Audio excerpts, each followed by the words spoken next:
Everybody got to it? Yeah? Munish, you want to read for me what it says?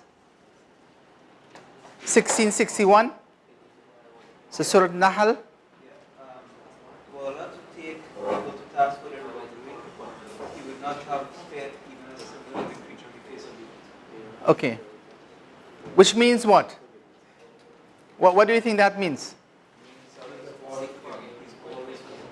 always merciful Right. to us. So, Always pardoning our shortcomings. okay. But in terms of, so what is the critical thing that you need That's from his side. from his side? You need Allah's mercy. The critical thing is Allah's mercy.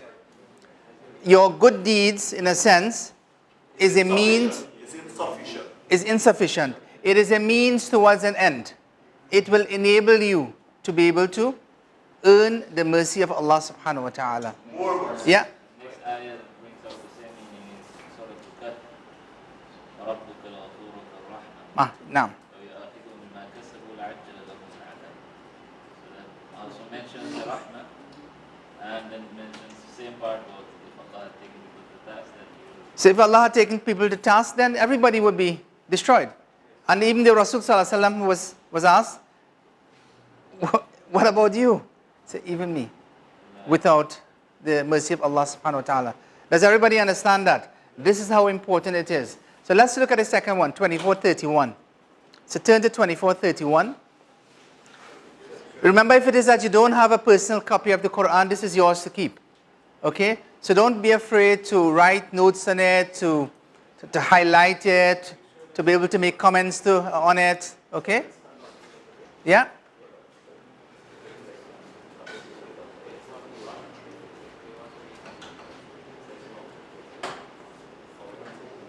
Okay, so what does the second one say? Yeah? Tell me what the second one says. What? Does everybody know how to search the Quran? Oh, that's checking. That's checking. It's another ayah. It's the same Quran, okay? It's a same page. Okay, you want to make sure everybody's on the same page, which is good. Okay. And enjoy believing momentum tasks, don't your looks, guard your private parts, and not reveal your adornment except that which is revealed for itself.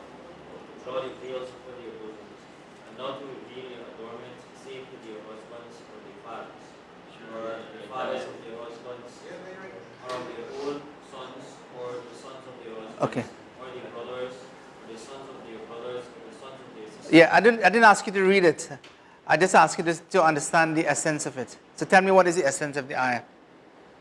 The essence of the ayah that we have to turn all together. Okay. Repentance for us. Absolutely, absolutely. Okay.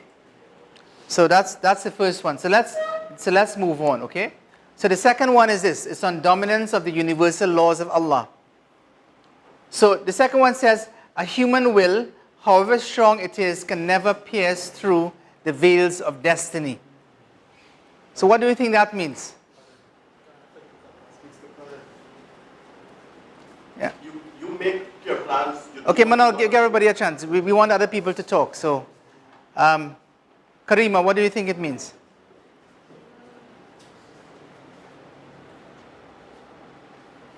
A human will, however strong it is, can never pierce the veils of destiny. Might is not everything. Huh? Might is not everything. Might is not everything. Strength is not everything. Okay, might is not everything. What does that mean, might is not everything? So in terms of, you don't have to be physically strong. It's strong in the sense it could be physically, or it could be mentally or spiritually strong. All right, okay, all right. What do you think it means? As humans, we will try to do whatever we want, but in the end, it's only the qadar of Allah. What do you mean it's only the qadar of Allah? What does that mean?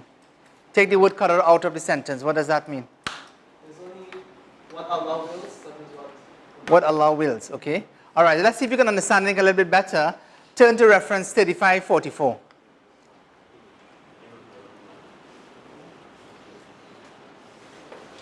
All right, 3544.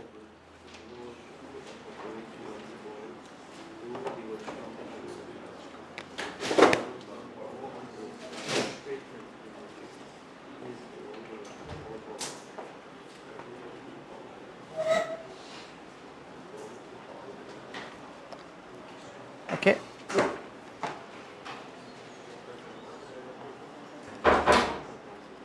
All right, I'm going to give you, and look at your other references as well, 50, 54, 49. We'll do them both together.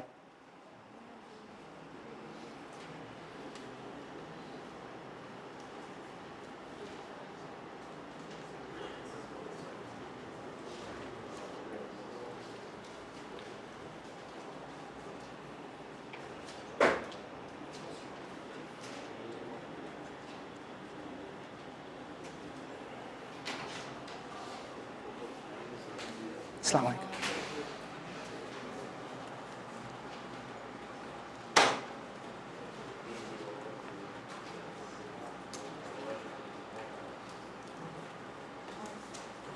Yeah? You know the Sahih International Version translation? Yeah. Would you recommend that or would you recommend this one? Assalamu alaikum. How are you going? All right. How much you all preparing for? Because tell her to make sure she doesn't cook too much food. Yeah. So we don't have. We don't have that many. We have about the same amount as yesterday. So don't cook too much. Otherwise, it's going to waste. Just tell her that we do not have much people in the program. Okay. At most that we would have is 30 to 35. Okay. All right. Okay. No problem. All right. Okay. So.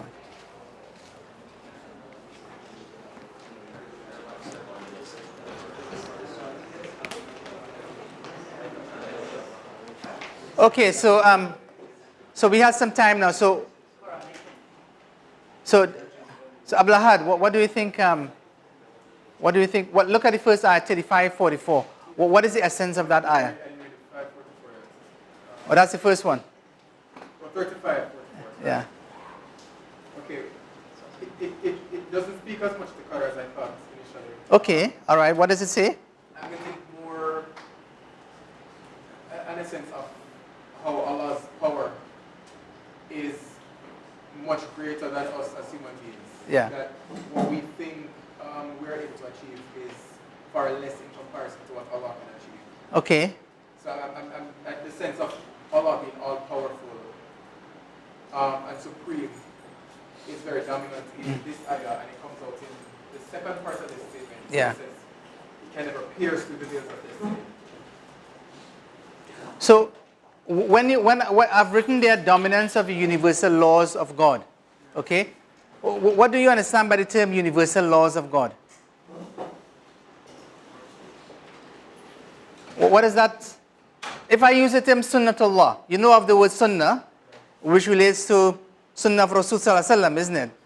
So if I exchange the word Rasul and I replace it with the word Allah, so what do you think it means now? If I said sunnah of Allah, what does that refer to? The way Allah does things. The way that Allah does things. In other words, the way Allah subhanahu wa ta'ala does things, there is a universal law. For instance, the way, we talk about, let's say the sun and the moon and the way that they are. Okay? So you can't say, well, look, I'm not sure where the sun is going to rise from tomorrow. Because, there is a law it follows. There's a particular path that it takes. And similarly, when you talk about the rise and the fall of nations, the Quran is clear. You can derive the laws from the Quran. That if it is that, it doesn't matter if you are a Muslim nation, you are a Hindu nation, you are a Christian nation. If you follow those laws, then certain things will happen to you. You may well rise or you may well fall, depending on what you do. And in the same way, and Allah subhanahu wa ta'ala does things in His way, which means that even for us as Muslims, sometimes we have this wishful thinking that, if it is that for instance, for most things, if you ask anyone, well, something wrong is happening here, there is a war taking place there, Muslims are being massacred here, this thing, that thing. There are two things that they would normally tell you in response. Brother, it is the qadar of Allah. Didn't you read the hadith that talks about the signs of the last day? And this is just another sign. This, to me, represents something which is known as pessimism. Okay, I think it's 2S, isn't it? Pessimism. Okay? Pessimism. When you become very pessimistic in terms of your outlook, because it becomes an easy way to say, well, look, there's nothing we can do. We have to accept there is a dominant nation who is doing something. The Palestinians like that. This is meant to happen because of somebody said or some tradition that says that this will eventually happen. Okay? And that is something that we need to be careful about, because it can lead us into a state of inaction, where we don't do anything. We become almost paralyzed in our being. The other thing that people will tell you is that, brother, all you can do is to make dua. Make dua. Okay, and we're going to come to this now. But dua on its own is not a magical formula. Dua on its own is not a magical formula. You need to put things into place. If you're asking Allah, Ya Allah, help me, let's say, to pass my exams. You have a big exam coming that is going to define your career path. And you say, well, I need to make a dua. Making a dua on its own will not be as effective as if you prepare well for your exams. You do everything which is necessary for you to pass that exam. And then you enter into the exam. And then you make a dua to Allah subhanahu wa ta'ala. Then the effect of that